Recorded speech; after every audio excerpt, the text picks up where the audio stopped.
السلام عليكم ورحمة الله وبركاته، حبايب قلبي عاملين ايه؟ يا رب تكونوا بخير ان شاء الله. النهارده معانا عربية جديدة وحلقة جديدة.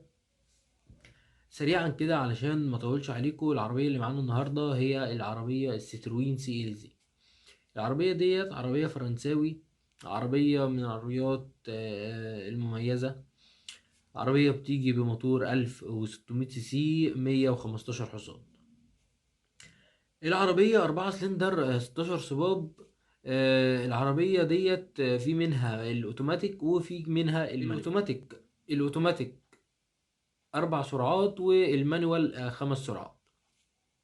العربية كمان السرعة القصوى بتاعتها 200 كيلو متر. بتتسارع من 0 ل100 في حوالي 10 ثواني. عربية من العربيات. العربية بتستهلك حوالي 9 لتر لكل 100 كيلو. الخزان الوقود بتاع العربية 50 لتر. مساحة الشنطة بتاعت العربية 500 لتر.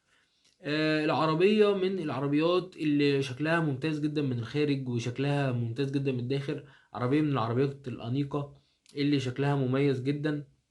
زائد كمان ان ابعاد العربية طولها 4 متر 430، والعرض بتاعها متر 770، والارتفاع بتاع العربية متر و470.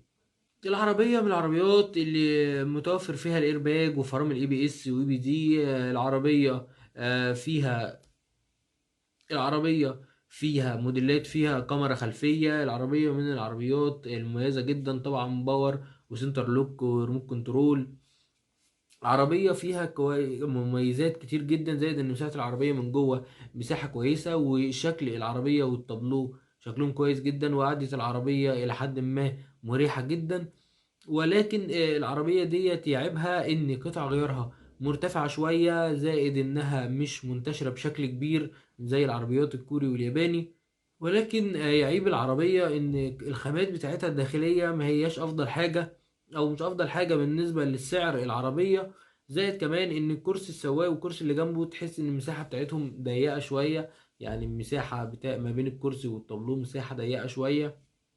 والخامات زي ما قلنا بتاعت العربية مش افضل حاجة. دي يعتبر كانت ابرز الحاجات عن الستروين سي ال زي، مميزاتها وعيوبها. وكده نكون وصلنا لنهاية الحلقة، وشكرا ليكم. سلام عليكم.